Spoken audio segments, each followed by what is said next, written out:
حضرات التماس ہے ایک مرتبہ سورہ حمد و 3 مرتبہ سورہ اخلاص کی تلاوت فرما کر مرحوم حسین عباس صاحب المعروف با گڈو صاحب ابن سید عباس صاحب کی روح کو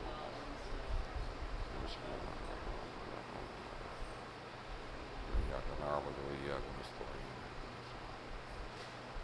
أنعمت عليهم غير المغضوب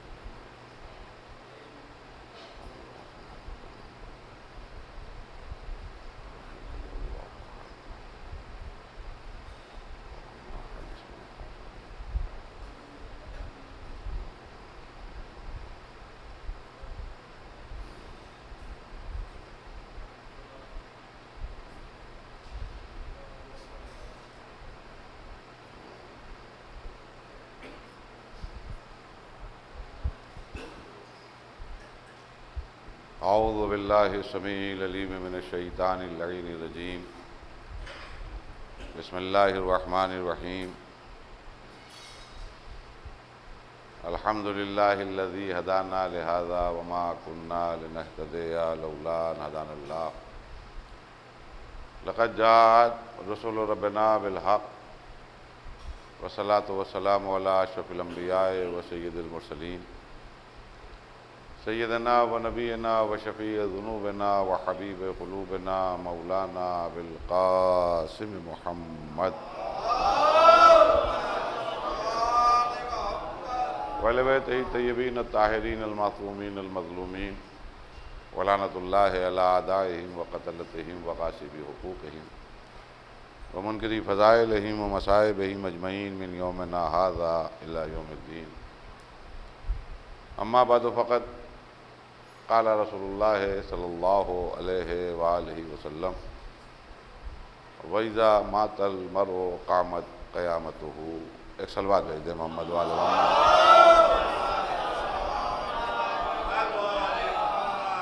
ارباب غم، ماتم داران سید الشہداء، ایک مرد مومن کے سال ثواب کی مجلس ہے اور بڑے اچھے 4 مصرے آپ نے ان کے حسب حال نظم کیے۔ شریف النفس تھے، ظاہر ہے کہ میں تو بچپن سے ان کو جانتا تھا اور وہ بھی شفقت فرماتے تھے، محبت فرماتے تھے۔ بہرحال یہ عالم اسباب ہے، جو آیا ہے انجام کار پلٹ کر جانا ہے، لیکن بہرحال ایک بات اور بھی ہے، جاننا سب کو ہے، خوش نصیب ہے وہ شخص تو جب تک جیتا رہے ولائے آل محمد پر قائم رہے۔ اسی کے پیش نظر میں نے آپ کے سامنے سرکار ختمی مرتبت سید الاولین سید الآخرین باعث لولاک لما خلقت الافلاک فخر موجودات سرور کائنات حضرت احمد مجتبیٰ محمد مصطفیٰ صلی اللہ علیہ وسلم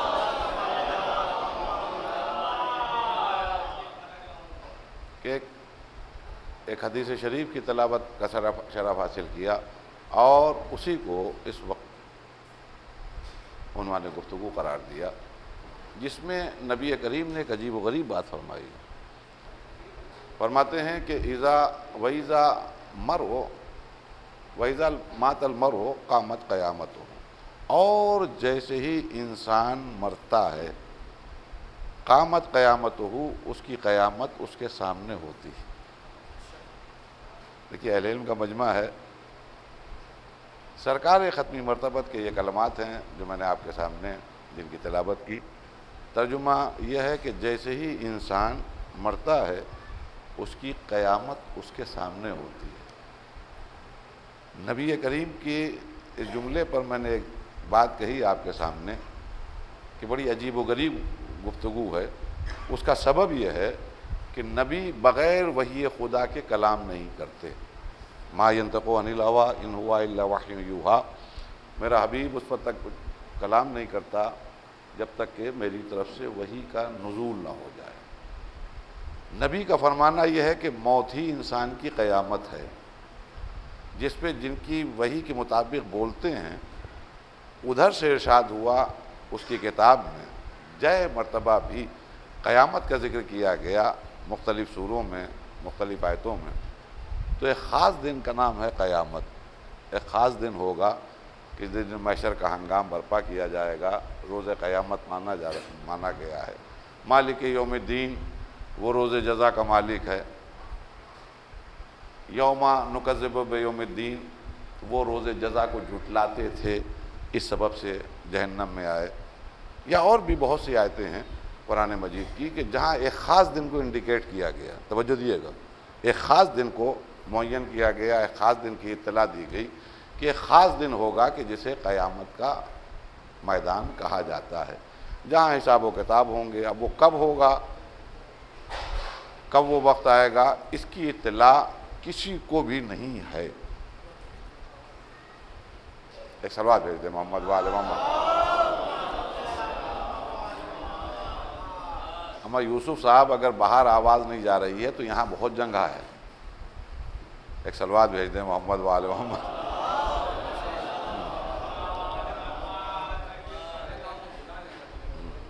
المختصر، توجہ دیے گا۔ بہرحال ابھی آپ کو اور بھی مجالس میں جانا ہوگا، میں انتہائی اختصار کے ساتھ کیا کہنا ان لوگوں کا جو آل محمد کی ڈیہڑی سے وابستہ رہتے ہیں جب تک کہ وہ جیتے رہتے ہیں۔ میں نے آپ کے سامنے ایک حدیث پڑھی، اذا وقت کہ جیسے ہی انسان مرتا ہے اس کی قیامت اس کے سامنے ہوتی ہے۔ قرآن مجید آواز دے رہا ہے کہ قیامت ایک خاص دن کا نام ہے۔ کب آئے گی قیامت، اس کی اطلاع کسی کو نہیں۔ خود قرآن نے کہا کہ جب یہ سوال کرے قیامت کے بارے میں تو اسے کہہ دو کہ اس کا علم صرف اللہ کو ہے، یا یہ کہہ دیا گیا کہ بس ان سے کہہ دو کہ قیامت قریب ہے۔ اس پہ خطبہ بہت پیارے انداز میں ایک نقطہ پڑھتے ہیں، اس پہ بڑی واہ واہ ہوتی ہے کہ جب اللہ نے جس قیامت کو قریب کہا ہے، جب اس کو 1400 سال گزر گئے، تو جب اللہ کا قریب اتنا دور ہو گیا تو اللہ نے نجاستوں سے جس کو دور رکھا ہوگا وہ کتنی دور ہوگا۔ المختصر کہنے کا مقصد یہ ہے کہ قیامت ایک خاص دن کا نام ہے، اطلاع کسی کو نہیں۔ نبی کریم فرما رہے ہیں کہ جیسے ہی مرتا ہے اس کی قیامت اس کے سامنے ہوتی ہے۔ تو یہاں تضاد کا مسئلہ نہیں ہے، آپ نے تشبیہ دی ہے، آپ نے اشارہ دیا ہے، آپ نے ایک مثال دی ہے کہ موت موت نہیں ہے، بلکہ یہ سمجھ لو کہ تمہاری قیامت ہے جو تمہارے سامنے کھڑی ہے۔ انسان کی موت موت نہیں ہے بلکہ اس کی قیامت ہے جو اس کے سامنے کھڑی ہے۔ اکثر ہم لوگ قیامت کا تصور صرف ہولناکی پر کرتے ہیں، جہاں ڈر جائیں، جہاں گھبرا جائیں، جہاں پریشان ہو جائیں، جہاں ہولنے لگیں، اس کو ہم فوراً تعبیر کرتے ہیں ارے صاحب قیامت، صاحب آپ کے شہر میں کیا ہوا، چھوٹا موٹا جھگڑا ہوا، کہا آپ کے شہر میں خیریت تو ہے، سنا فساد ہوا، ارے صاحب پوچھئے مت، قیامت کا فساد ہوا۔ بھئی لکھنؤ کا موسم کیسا ہے، ابھی ایک مہینے بعد اگر کوئی پوچھے گا ارے صاحب پوچھئے مت، قیامت کی ٹھنڈک پڑ رہی ہے۔ تو اکثر جو چیز جس کو ہم اپنے ذہن سے قبول نہیں کر پاتے ہیں، ہمارا دل قبول نہیں کرتا ہے، اس کو ہم فوراً قیامت سے تعبیر دے دیتے ہیں۔ ارے صاحب قیامت، یعنی قیامت سے آج تک مسلمان اتنا ڈرا ہوا ہے کہ پوچھئے مت۔ جب بھی وہ گھبراتا ہے، جب بھی وہ پریشان ہوتا ہے، جب بھی کوئی ایسا مسئلہ ہوتا ہے جو اسے ہضم نہیں ہو رہا ہوتا ہے، تو فوراً اس کو وہ قیامت سے تعبیر دیتا ہے، جس پہ قیامت ہی وہ میدان ہے کہ جہاں کے بعد جنت انسان کی قسمت میں ہوگی۔ جب تک کہ قیامت کے میدان میں پہنچے گا نہیں، جنت کی بو سونگھ نہیں پائے گا، جنت کی خوشبو سونگھ نہیں سکتا ہے۔ تو اب پہلا مسئلہ یہ ہے کہ موت اگر ایک قیامت ہے، توجہ دیے گا، موت اگر ایک قیامت ہے تو پہلے چیک کیا جائے، پہلے معلوم کیا جائے کہ قیامت کیا ہے۔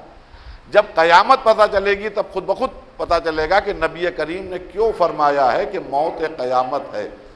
دیکھیے توجہ دیے گا، ذرا سا الجھی ہوئی گفتگو ہوگی، اور ظاہر ہے کہ یہ موضوعات ایسے ہوتے ہیں کہ پڑھنے والا بھی ذرا سا گھبراتا ہے، اس لیے کہ بار بار آپ موت کا ذکر کریں، بار بار قیامت کا ذکر کریں تو اچھے بھلے۔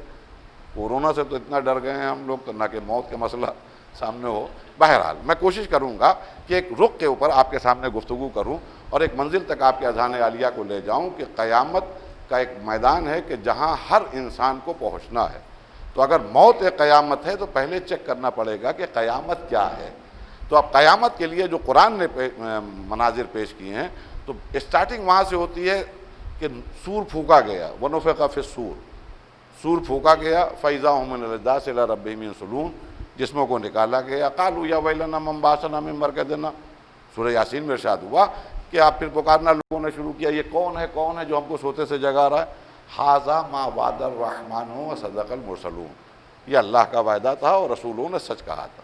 پھر اب ایک منزل کی طرف لیے جایا جا رہا ہے جسے قیامت کا میدان کہا جاتا ہے۔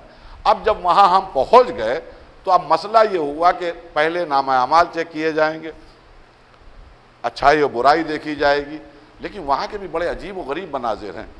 خدا کی قسم روایات دیکھیے اور تفاسیر دیکھیے، جب قیامت کے مسائل کے اوپر گفتگو ہوتی ہے تو اس میں آپ جائیے اگر روایتوں میں تو آپ ملاحظہ فرمائیں گے کہ قیامت کی پہلے اسٹیپ پر جب لوگ نفسی نفسی کا شکار ہو جائیں گے، لوگوں کی زبان منہ سے باہر نکلی ہوئی ہوگی، تو وہ گھبرا کے اپنے معبود سے ایک سوال کریں گے کہ اللہ یہ کب تک، اس میدان میں ہم لوگوں کا قیام کب تک ہے؟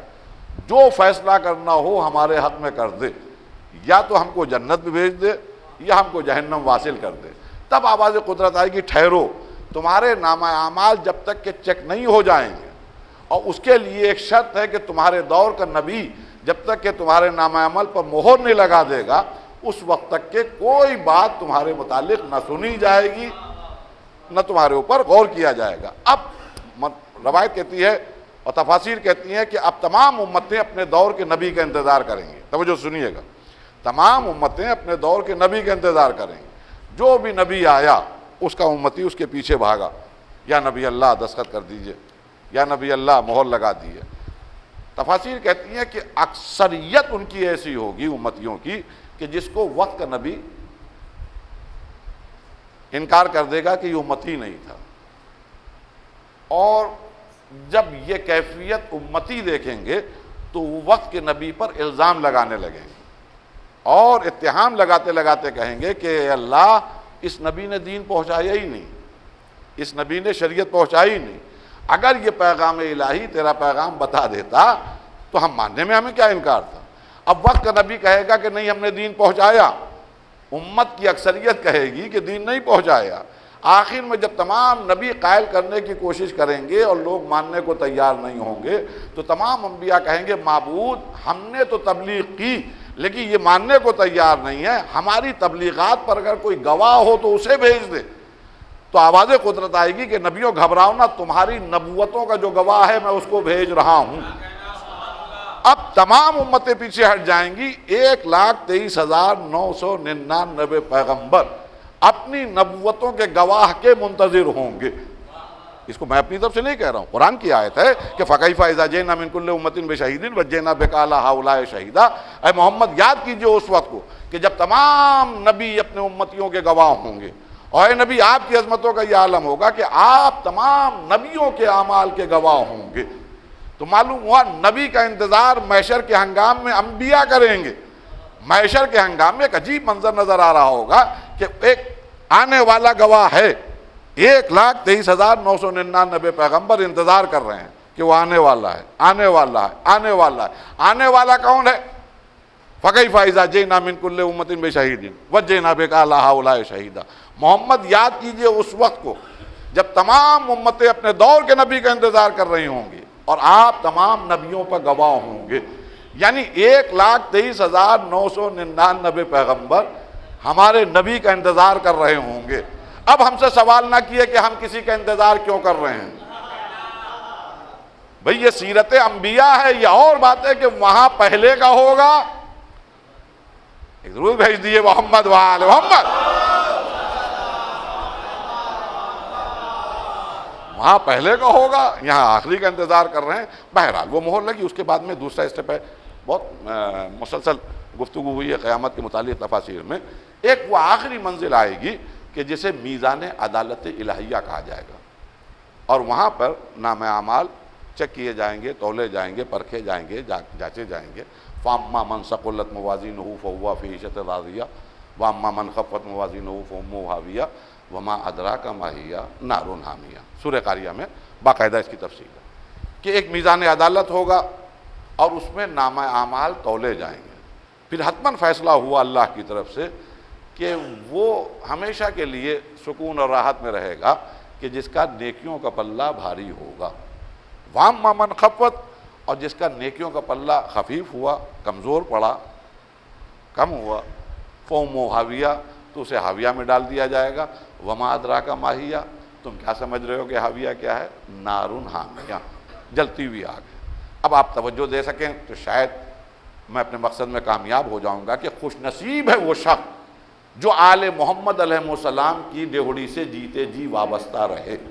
یہ آخری منزل ہے قیامت کی۔ میں نے انتہائی اختصار کے ساتھ آپ کے سامنے عرض کیا کہ یہ آخری منزل، کہ جہاں پر ایک میزان عدالت ہوگا، جہاں پر اچھائیاں اور برائیاں جانچی جا رہی ہوں گی، پرکھی جا رہی ہوں گی۔ ہمارے چھٹے امام ہیں جعفر صادق۔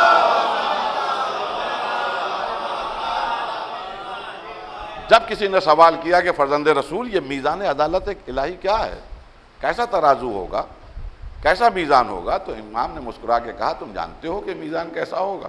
کہا فرزند رسول آپ خبر دیجئے، ہمیں نہیں پتا ہے، ہم تو سمجھتے ہیں کہ ایک ترازو ہوگا، دو پلے ہوں گے، ایک میں نیکیاں رکھی جا رہی ہوں گی، ایک میں بدیاں رکھی جا رہی ہوں گی، تولنے والا تول رہا ہوگا، اگر نیکیاں زیادہ ہوئیں تو جنت میں جاؤ، بدیاں زیادہ ہوئیں تو جہنم میں جاؤ۔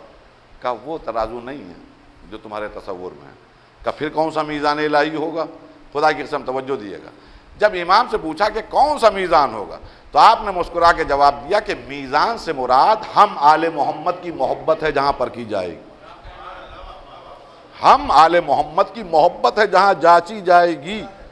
معلوم ہوا کہ جو آخری منزل ہے کہ جہاں سے راحت یا عذاب، وہاں پر حب علی نظر آئے گا یا بغض علی؟ ایک دوسرے بھیج دیے محمد وآل محمد۔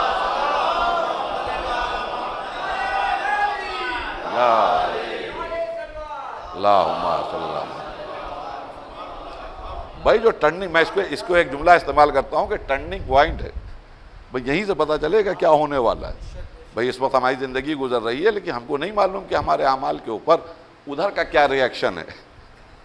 ہمیں نہیں معلوم کہ ہم نے جو نماز پڑھی یہ قبول ہوئی کہ نہیں ہوئی، ہمیں نہیں معلوم کہ یہ جو روزہ ہم نے رکھا ہے یہ قبول ہوا کہ نہیں ہوا، ہمیں نہیں معلوم یہ جو جملہ اعمال بجا لا رہے ہیں یہ قبول ہوئے کہ نہیں ہوئے، ہمیں کوئی خبر نہیں ہے۔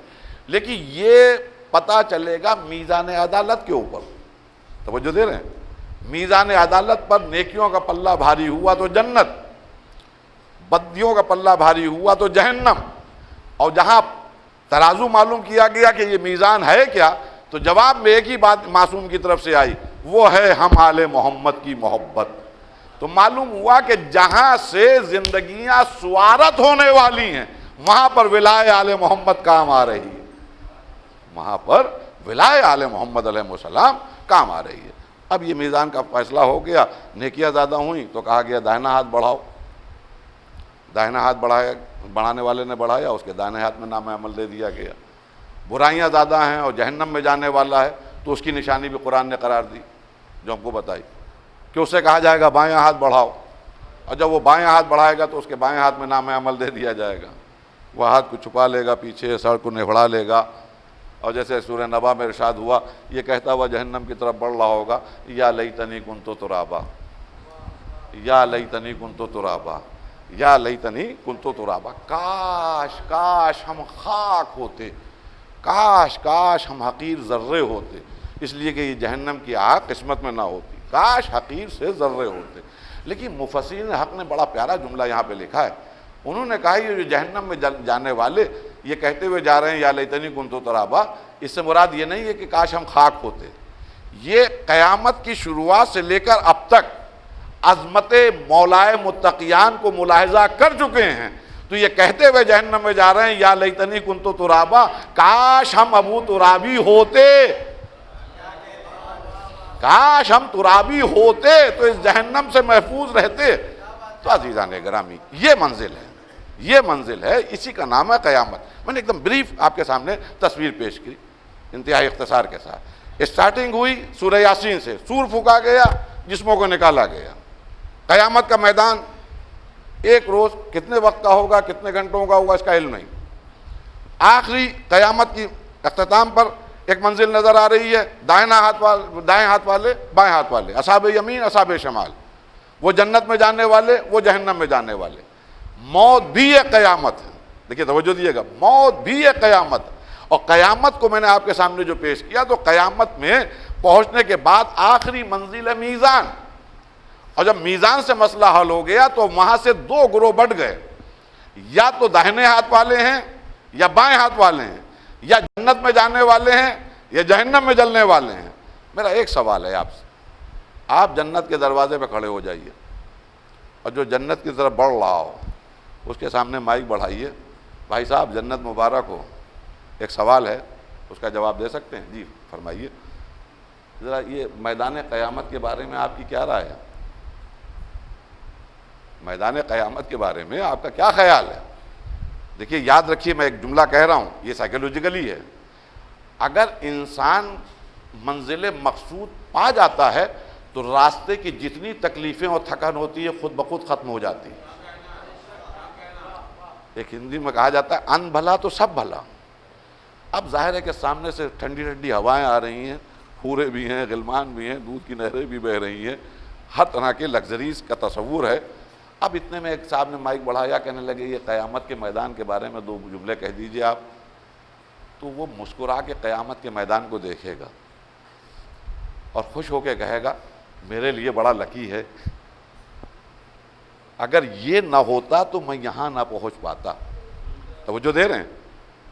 جنت کے دروازے پر جب آپ نے سوال کیا جنت میں جانے والے سے کہ اس قیامت کے بارے میں آپ کی کیا رائے ہے، تو وہ قیامت کے بارے میں وہ سب بھول چکا ہوگا کہ نفسی نفسی کا عالم تھا، زبانیں باہر نکلی تھی، بھوک تھی، پیاس تھی، مسکرا کے دیکھ کے کہے گا ارے واہ، یہ تو ہمارے لیے لکی ثابت ہوا، یہ تو میرے واسطے راحت کا سبب ہوا، یہ نہ ہوتا تو میں یہاں تک کیسے پہنچتا۔ لیکن جو جہنم کی طرف جا رہا ہے یا لیتنی کنت ترابا کہتے ہوئے، اس کے سامنے مائک لے کے جائیے، اے بھیا سنو جہنم میں جاتے رہو، ایک ذرا تمہارا انٹرویو لینا ہے، خیریت کہ یہ جنت کے بارے جہنم یہ میدان قیامت کے بارے میں تمہارا کیا خیال ہے؟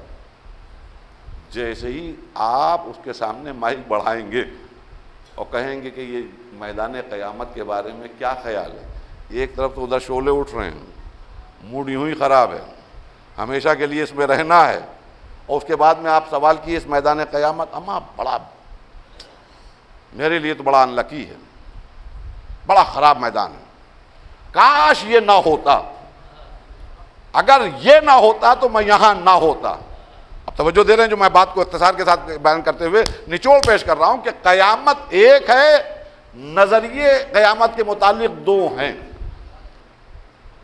قیامت ایک ہے، نظریے 2 ہیں، تو موت بھی قیامت ہے، موت بھی رسول اللہ نے فرما رہے ہیں کہ قیامت ہے، تو یہ بھی قیامت کسی کے واسطے کچھ ہو، کسی کے واسطے کچھ ہو، جو جنت میں جانے والا ہے اس کے لیے قیامت راحت، جو جہنم میں جلنے والا ہے اس کے لیے قیامت عذاب، اسی طرح موت بھی ایک قیامت ہے، تو موت کے وقت بھی مرنے والے کے سامنے 2 نظریے ہوں گے، یا تو کسی مرنے والے کے لیے موت عذاب بن رہی ہوگی، یا کسی مرنے والے کے لیے موت راحت بن رہی ہوگی۔ ایک درود بھیج دیجیے محمد وآل محمد۔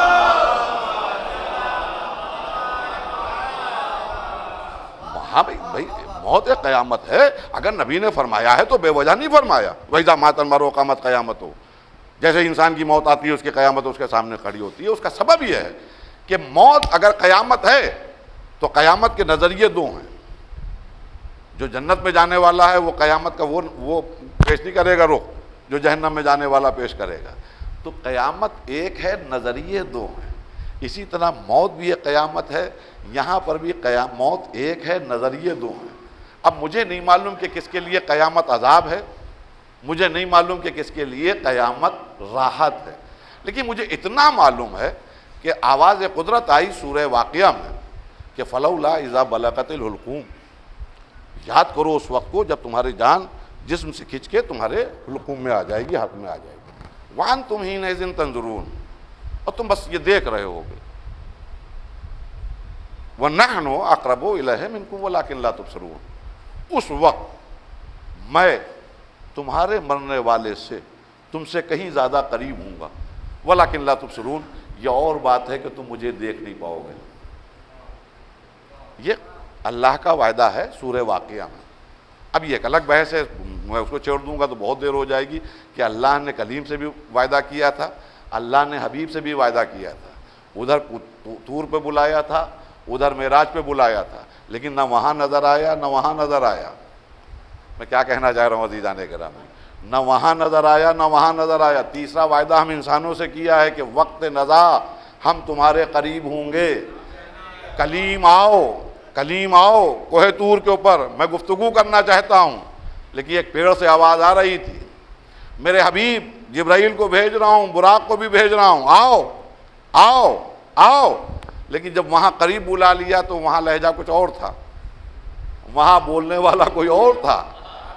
میں کیا کہنا چاہ رہا ہوں، اللہ نے وعدے تو نبیوں سے کیے، نبیوں سے وعدے کیے، کلیم سے بھی وعدہ کیا، لیکن ایک پیڑ سے آواز آئی، حبیب کو بلایا تو لہجہ مولائے متقیان علی بول رہے تھے. اچھا، بولنے والا بھی سمجھ رہا تھا کہ محمد اسی آواز سے مطمئن ہوں گے، اور محمد بھی فوراً سمجھ گئے کہ بولنے والا کون ہے. ایک درود بھیج دیے محمد وآل محمد.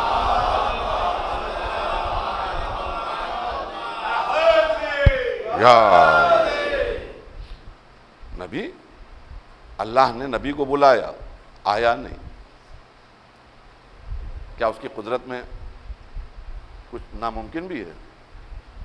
امپاسبل بھی ہے.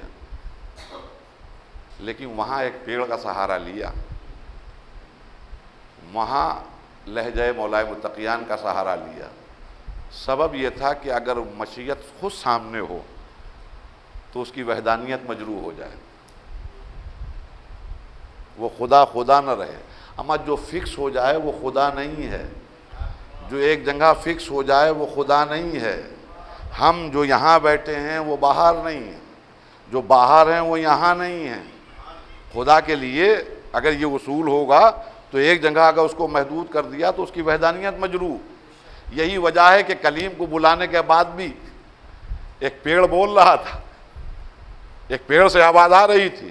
اما حبیب کو بلانے کے بعد جہاں کوئی نہیں ہے وہاں پہ بھی خود نہیں ہے، اس لیے کہ خود سامنے آ جائے تو وہ محدود ہو جائے، اور جو محدود ہو جائے وہ خدا نہیں.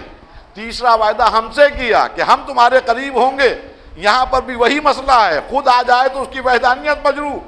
لاکھوں سلام مولائے متقیان غالب کل غالب حضرت علی ابن ابی طالب علیہ السلام.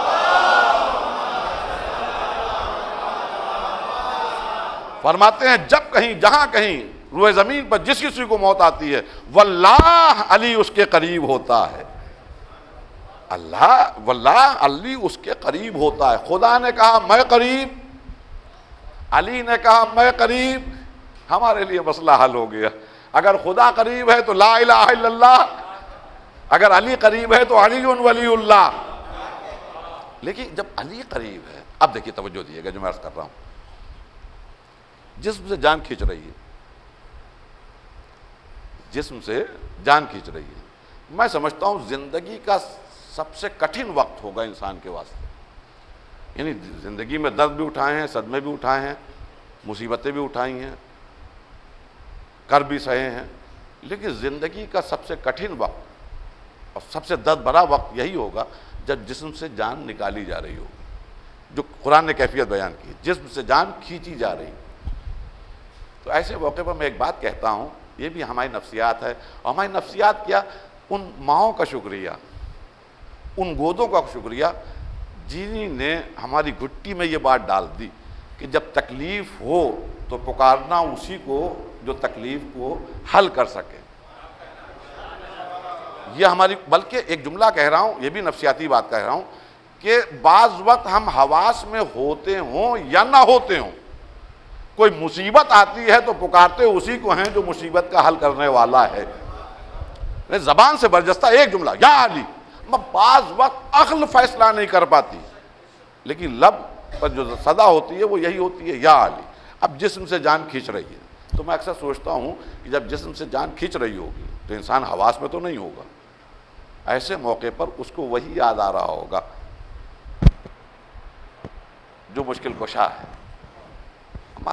لب بھی نہ ہل رہے ہوں، دل بول رہا ہوگا یا علی یا علی یا علی. اتنے میں سرحانے مشکل کشا آ گئے. کیا میں کہہ رہا ہوں، سرحانے مشکل کشا آ گئے.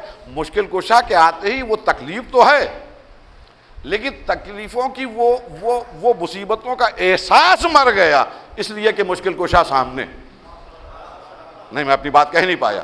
میں ایک منظر آپ کے سامنے عرض کروں، وہ بڑا مشہور ہے، قرآن مجید میں ہے. جناب زلیخا کے اوپر جب بہت زیادہ کمنٹس ہو گئے، جینا دوبر ہو گیا، کسی بز میں جائیں، کسی محفل میں جائیں تو وہاں پہ یہی نظر آ رہا ہے کہ عورتیں حجو کر رہی ہیں، تمسخر اڑا رہی ہیں. شرم نہیں آئی؟ کچھ تو سوچا ہوتا. کچھ تو خیال کیا ہوتا، ارے عزیز مصر کی بیوی ہو، لاکھ وہ خوبصورت صحیح لیکن تھا تو غلام. تو جناب زلیخا نے ایک فیصلہ کیا، ان تمام عورتوں کو اپنے محل میں دعوت دی اور سب کے ہاتھ میں ایک چھری اور ایک پھل دے دیا. کہا اس پھل کو چھری سے کاٹو، لیکن خبردار اسی وقت یہ چھری چلے جب میرا آرڈر ہو. اب تمام عورتیں تیار بیٹھی ہوئی ہیں، اتنے میں سامنے سے جناب یوسف کو گزارا.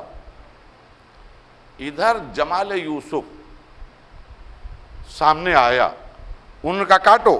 تو اب میں نہیں کہہ رہا ہوں، قرآن کہہ رہا ہے کہ وہ یہ کہتی ہوئی اپنے پھل کے اوپر چھری چلانے لگی، ارے یہ بشر نہیں ہے،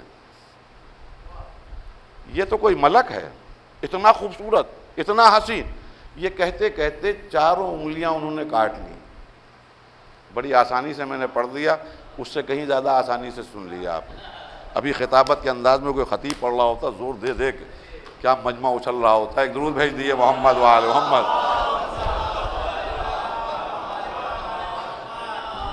آپ غور نہیں کر رہے جو میں عرض کر رہا ہوں کہ چاروں انگلیاں کاٹ دی، یعنی ایک انگلی کٹی، ارے کیا خوبصورت، کیا حسین، دوسری انگلیاں کٹ رہی ہیں.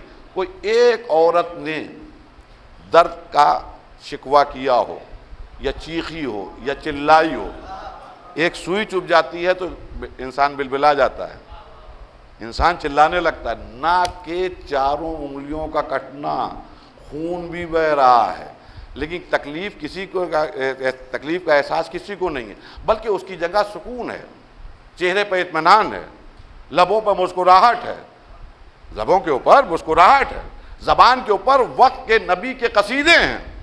واہ واہ کیا کہنا، یہ ملک ہوگا، یہ عام انسان نہیں ہوگا. تو ایک بات تو ثابت ہو گئی، لاکھ مشکل میں انسان ہو، اگر یوسف جیسا حسن سامنے ہو تو احساس درد مر جاتا ہے. تو عزیزان گرامی سامنے کی بات ہے، جب حسن یوسف سامنے ہو تو یہ منظر، اور جب فخر حسن یوسف، درود بھیج دیے محمد وآل محمد.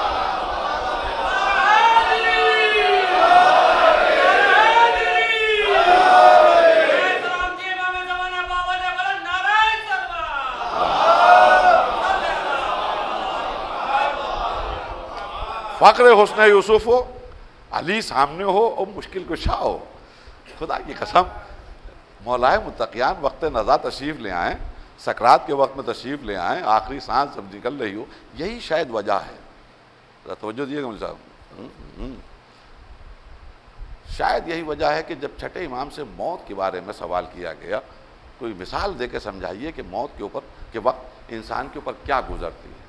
تو آپ نے فرمایا کہ بس یہ سمجھ لو کہ ایک خاردار درخت کے اوپر ایک ریشمی کپڑا ڈال کر جھٹکے کے ساتھ زور دے کر کھینچا جائے، جس طرح وہ ریشمی کپڑا تار تار ہوتا ہے، اس طرح بدن انسانی کی حالت ہوتی ہے.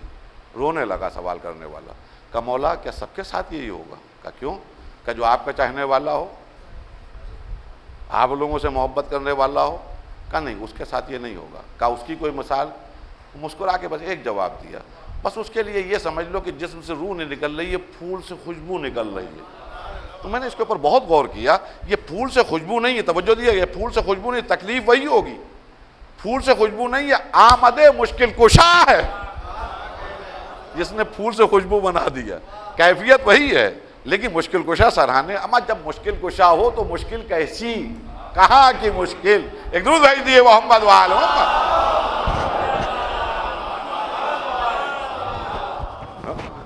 تو مولا متقیان تو معلوم ہوا کہ موت کے وقت میں مشکل کشا سامنے. اور خدا کی قسم میں اکثر ایک جملہ کہتا ہوں، ہم سفر مشکل کشا ہو جائے کتنے مسئلے آسان ہوتے ہیں. ایک یہ بھی نفسیاتی بات آپ کے سامنے عرض کروں. اکثر ہم لوگ سبھی لوگ سفر کرتے ہیں، پہلی بار میں اکثر کہتا ہوں فرسٹ ٹائم جب آپ کسی شہر کا سفر کرتے ہیں یا کسی ملک کا سفر کرتے ہیں تو طبیعت میں ایک ہول ہوتی ہے، بے چینی ہوتی ہے، گھبراہٹ ہوتی ہے. ہم فلاں شہر میں جا رہے ہیں، ہم وہاں پتہ نہیں جو لوگ ریسیو کرنے آئیں گے وہ آتے ہیں کہ نہیں، ایسا نہ ہو ٹرین لیٹ ہو جائے، ایسا نہ ہو یہ پریشانی وہ پریشانی، طرح طرح کے ہول رہتے ہیں. لیکن آپ اپنا لگیج رکھ رہے ہیں اپنی سیٹ پر، ریزرو سیٹ پر، اور اتنے میں سامنے والی سیٹ پہ بیٹھے آدمی نے کہا السلام علیکم، اور آپ نے کہا وعلیکم السلام. کہا پہچانا مولانا؟ نہیں. کہا آپ ہمارے فلاں عزیز کی مجلس پڑھنے کے لیے آئے تھے 40ویں کی. ہاں آپ لوگ تو اتنوں سے ملتے ہیں کیا پہچانیں گے. خیریت کہاں جا رہے ہیں؟ کہا فلاں جگہ شہر میں جا رہا ہوں. وہیں تو میں بھی رہتا ہوں. وہاں کہاں جا رہے ہیں؟ کہا ایک مجلس پڑھنے جا رہا ہوں. فلاں صاحب کی والدہ کی مجلس تو نہیں؟ ہاں انہی کی والدہ کی مجلس ہے. آپ نے صحیح سمجھا. ارے واہ مولانا بڑا اچھا ہوا ملاقات یہیں لکھنؤ سے ہو گئی. انہی کے پڑوس کی بلڈنگ میں میرا بھی گھر ہے. میں سوال کر رہا ہوں آپ سے, صرف سامنے والا یہ جملہ کہہ دے کہ انہی جہاں آپ مجلس پڑھنے جا رہے ہیں انہی کی بلڈنگ کے پڑوس میں میرا بھی گھر ہے, آپ یقین جانیے تمام ہال ختم ہو جائیں گے, تمام گھبراہٹ ختم ہو جائے گی, تمام بے چینی ختم ہو جائے گی. اب اس بات کی بھی پرواہ نہیں کہ وہ آئیں گے وہاں اسٹیشن کے اوپر نہیں آئیں گے, یہ بھی پرواہ نہیں کہ ٹرین کتنی لیٹ ہو جائے, جتنی دیر ہو جائے, اس لیے کہ منزل مقصود کا راستہ جاننے والا ہم سفر یہیں سے ہو گیا ہے.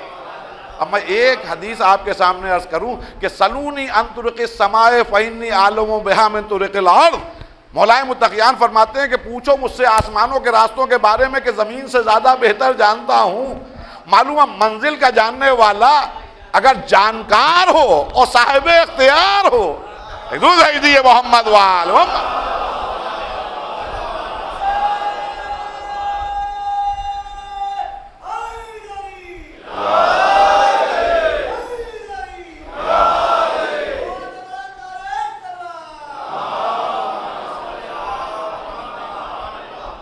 اگر ہم سفر ایسا ہو تو اب کاہے کا موت کا ٹینشن. موت تو قیامت ہے لیکن راحت بن گئی اس لیے کہ ہم سفر ایسا ہے جو یہاں سے لے کر وہاں تک تمام اختیار رکھنے والا ہے. اس لیے کہ یقین ہے کہ جب صراط پر چلیں گے تو اس وقت بھی یہ آگے کھڑے ہو کے فقط اتنا کہہ دیں گے ھذا لی, یہ میرا ہے, تو جہنم لے نہیں پائے گی. اور اگر کسی کے لیے کہہ دیں گے ھذا لک تو تمام کوششوں کے باوجود وہ ادھر پہنچ نہیں سکتا. تو معلوم ہے جو صاحب اقتدار ہے وہ سرحان موت پر ہے. جب سرحان علی ہوں, اور یہی نہیں بلکہ دوسری اسٹیپ اگر دیکھیے قیامت کی سفر کے لیے, وہ ہے قبر کی منزل. اور قبر کی منزل کے لیے بھی اب تفصیلاً عرض کروں گا تو بہت دیر ہو جائے گی, لیکن بس 4 مصرے مجھے بہت عزیز ہیں. سعید شہیدی حیدرآبادی کے بڑے بزرگ شاعر تھے, رشید شہیدی کے والد صاحب, اور ان کے گھر میں ایک فخر ہے ان کے لوگوں کے واسطے, ان کے خاندان کے واسطے, کہ ان کے پاس حیدرآباد میں چوتھے امام کا پہراہان ہے, لباس ہے چوتھے امام کا. تو سعید شہیدی ہمارے والد صاحب کے دوستوں میں بھی تھے, اکثر ملاقات بھی میری بھی ہوتی تھی. ان کی ایک منقبت ہے جس کو اکثر مناجات کے طور پر اہل دکن پڑھا کرتے ہیں. اسی میں وہ لب پہ رہتا ہے میرے یہ صبح مسا, یا علی یا علی یا علی یا علی, بندہ پرور یہی ہے وظیفہ میرا, یا علی یا علی یا علی. اس پہ کہتے ہیں کہ قبر کی منزلوں میں بھی علی کے چاہنے والے کو کوئی گھبراہٹ نہیں ہے. کہتے ہیں ورد کرنے لگا جب میں نادے علی, ورد کرنے لگا جب میں نادے علی, بھول بیٹھے فرشتے جو تھا پوچھنا. ورد کرنے لگا جب میں نادے علی, بھول بیٹھے فرشتے جو تھا پوچھنا, وہ بھی کہنے لگے میں بھی کہنے لگا.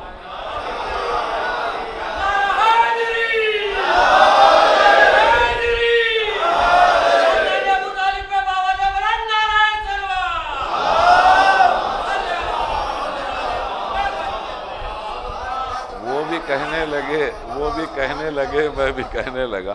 تو قبر کی منزلیں. پھر محشر کے ہنگام میں بھی جتنے وہاں کے بڑے لوگ ہیں جو پاورفل پرسنالٹیز ہیں, وہ کوئی غیر نہیں ہے, سب ہمارے اپنے. کوئی جوانان جنت کا سردار, کوئی ساقی کوثر, کوئی شافع محشر, کوئی زین العابدین. نبی کریم فرماتے ہیں کہ محشر کے ہنگام میں ایک آواز آئے گی, آئینہ زین العابدین. تو ایک نوجوان آئے گا محشر کے ہنگام میں, پھر رکے اور اپنے اصحاب سے کہنے لگے جانتے ہو زین العابدین کون ہوگا؟ یا رسول اللہ ارشاد فرمائیے. کہ وہ میرے بیٹے حسین کا بیٹا علی ہوگا جو زین العابدین کے نام سے پکارا جا رہا ہوگا. ابھی 11ویں امام نے تو خدا کی قسم ایک بڑا پیارا جملہ کہا. ایک روایت ہے بڑی مشہور جس میں ابو ہاشم سے مخاطب ہوئے. ابو ہاشم وہ صحابی ہیں جو 4 معصومین کی صحابیت کا شرف پائے ہوئے ہیں. ان سے ایک جملہ فرمایا, کہنے لگے یاد رکھو جیسے کہ قرآن مجید میں ہے کہ کوئی بھی شخص قیامت کے ہنگام میں اس وقت تک کہ جا ہی نہیں سکتا جب تک کہ اس کا امام ساتھ میں نہ ہو. اب یہ کہنے لگے ابو ہاشم تمہیں نہ گھبرانے کی ضرورت نہیں ہے تمہیں, اس لیے کہ جب تمہیں پکارا جائے گا محشر کے ہنگام کے لیے، تو تم تنہا نہیں ہوگے، آگے آگے حسن عسکری ہوگا، پیچھے پیچھے تم ہوگے، اور جب میں آگے ہوں گا تو تمہارا انجام بخیر ہوگا۔ تو معلوم ہوا موت سے لے کر آخری منزل تک قیامت شروع ہوئی ہے، اور قیامت کے اختتام تک سہارے جو ہیں وہ اللہ کا شکر ہے ہم یہاں سے مانتے چلے آ رہے ہیں، یہاں سے ان کے اوپر جان فدا کرتے ہوئے نظر آ رہے ہیں۔ کیوں؟ یہ رتبے ہیں، بہت دور تک آواز جائے گی۔ گو کہ آج میری طبیعت بڑی بوجھل سی ہے، اور صبح سے ذرا سا میں پریشان بھی بہت زیادہ تھا، دعا بھی مانگ رہا تھا کہ کس طرح یہ مجلس مکمل کر پاؤں گا۔ اور بہرحال ذکر امام حسین علیہ السلام ہے، اور شہزادی ہمت بھی دیتی ہیں اور مدد بھی کرتی ہیں۔ یہ جو رتبہ ملا آل محمد علیہ السلام کو، وہ اس رشتے کی بنیاد پر نہیں کہ یہ رسول اللہ کا خانوادہ ہے، خود دین، شریعت اور اللہ کی طرف سے جو مشن کے لیے تمام چیزیں بھیجی گئی تھیں، اس کے اوپر جب مصیبت کا وقت آیا یہی لوگ تھے جو آگے کھڑے رہے۔ کیوں نہ حسین کا رتبہ بلند ہو؟ ایک دوپہر میں پورے گھر کو لٹا دیا، ایک دوپہر۔ ہاں، ایام ازاں مسلسل آپ مجالس سن رہے ہیں، مصائب کربلا، مختلف انداز میں علماء کرام و ذاکرین و خطباء کی زبانی آپ ایک ایک شہید کے بارے میں سنتے ہیں۔ خدا کی قسم، کربلا ہزاروں بار پڑھی جائے، ہزاروں بار سنی جائے، لیکن میں اکثر کربلا کے لیے ایک جملہ کہتا ہوں کہ کربلا بے حصوں کے لیے نہیں، کربلا بے غیرتوں کے لیے نہیں، کربلا صاحبان احساس کے لیے، کربلا شرفاء کے لیے ہے، کربلا صاحبان اقدار کے لیے۔ دیکھیے کووڈ-19 کی وجہ سے کتنی پابندیاں ہیں، بہت سے لوگ محتاط ہیں، ہر آدمی کو اپنی جان پیاری ہوتی ہے، لیکن عباس بھائی کی مجلس میں، گڈو بھائی کی مجلس میں اتنا بڑا مجمع جمع ہو گیا۔ یہی اصول دنیا ہے، یہی اصول دنیا ہے، اور اسی سے مرنے والے کے ورثہ کو ڈھارس ملتی ہے کہ کم سے کم اعزہ جمع ہو گئے، رشتہ دار جمع ہو گئے، ملنے والے جمع ہو گئے۔ خدا کی قسم، آپ کے صبر کہنے سے، 3 حرفی لفظ کہنے سے سامنے والے کا مرنے والا واپس پلٹ کر نہیں آتا ہے، لیکن زندگی کی آخری وقت تک جس کو آپ نے تسلی دی ہوتی ہے اور سر کی تلقین کے لیے کہا ہوتا ہے، اس کو اس بات کا احساس رہتا ہے کہ ہمارے ابا کے مرنے میں آئے تھے، اس وقت جب ہم لوگ مصیبتوں میں تھے تو سہارا بنے ہوئے تھے۔ یہ دستور دنیا ہے کہ اگر کوئی مر جاتا ہے تو تمام محلے والے اور رشتہ دار و عزیز جمع ہو جاتے ہیں، پرسہ بھی دیتے ہیں، تسلی بھی دیتے ہیں۔ میں کیا کربلا کو عرض کروں، کون سی مصیبت کربلا کی بیان کروں؟ ہائے رے مظلومی حسین، ہائے رے بے کسی حسین، ہائے رے غربت حسین۔ کربلا کے میدان میں کیا بیعت فرمائی ہے میر صاحب نے کہ عباس مر گئے، علی اکبر جدا ہوا، ہم سے کسی نے یہ بھی نہ پوچھا کہ کیا ہوا، ہم سے کسی نے یہ بھی نہ پوچھا کہ کیا ہوا۔ اللہ اکبر، کیا غربت حسین، کیا مظلومی حسین ہے کربلا کے میدان میں۔ دیکھیے ہم لوگ پڑھا کرتے ہیں وہ روایتیں، تو معجزہ ہے ذکر حسین ہے کہ وہی روایتیں جو بچپن سے سنتے چلے آ رہے ہیں بزرگ علماء اور ذاکرین اور خطباء سے کی زبانی، اور وہی ذاکر پڑھتا ہے اور عالم پڑھتا ہے اور آنکھوں سے آنسو جاری ہو جاتے ہیں۔ ورنہ ہر روایت کے پس منظر میں جائیے، اس کی گہرائی اور گہرائی میں جائیے، تب سمجھ میں آتا ہے کہ ادھر کربلا میں حسین کے اوپر کیا گزر رہی تھی۔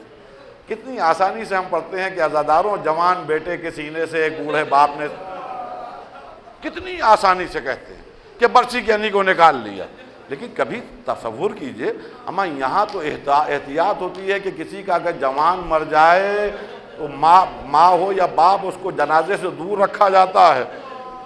خبردار، بیٹے کا جنازہ ادھر رکھا ہے، باپ کو نہ لے جاؤ۔ اللہ اکبر، غربت حسین۔ جوان بیٹے کی لاش پڑی ہوئی ہے، کوئی اٹھانے والا نہیں ہے، کوئی مدد کرنے والا نہیں ہے۔ عجیب بے کسی ہے امام حسین علیہ السلام کے لیے۔ بس 2 جملے اور مجلس کو تمام کروں۔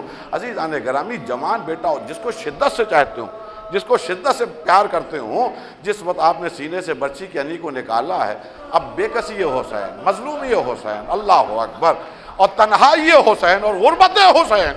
روایت کہتی ہے، آپ صاحبان اولاد تشریف فرما، روایت کہتی ہے کہ بہت دیر تک لاشیں کو دیکھتے رہے، اب کس طرح اس جوان کی میت اٹھا کر گنج شہیدہ تک لے جائیں، کس طرح خیموں تک اس میت کو لے جایا جائے۔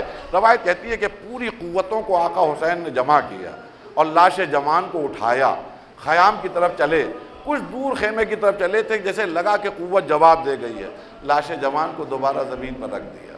پھر چاروں طرف حسرت سے دیکھا، کوئی ہمدم نظر نہیں آیا، کوئی ناصر نظر نہیں آیا، کوئی سہارا دینے والا نظر نہیں آیا، اما کوئی نہیں تھا جو کہے حسین ہم تمہارا سہارا بنیں گے۔ پھر روایت کہتی ہے کہ حسین نے علی اکبر کے سینے سے سینے کو جوڑا، اور اس طرح بوڑھا باپ اپنے جوان کی میت کو لے کے چلا کہ پاؤں علی اکبر کے زمین پہ خط دیتے ہوئے جا رہے تھے۔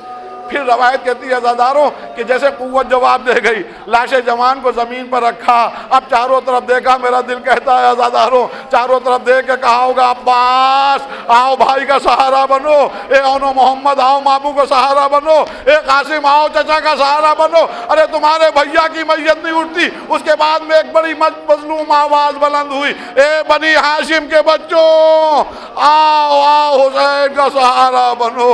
اے عزاداروں چند چھوٹے چھوٹے بچے، ایک جوان کی میت، ایک بوڑھا باپ، والی اکبرہ والی اکبرہ سیعلم الذین ظلموا ای منقلب ینقلبون۔ پروردگارہ اس مختصر سے عمل کو قبول فرما، ہم سب کو عزاداران سید الشہداء کی فہرست میں شمار فرما، جئیں تو ولائے آل محمد پر باقی رہتے، اللہ کرے جب سانس آخری نکل رہی ہو تو لب پہ یا حسین ہو یا علی ہو۔ التماس ہے ایک مرتبہ سورہ حمد و 3 مرتبہ سورہ اخلاص کی تلاوت فرما کر مرحوم حسین عباس صاحب ابن سید عباس صاحب کی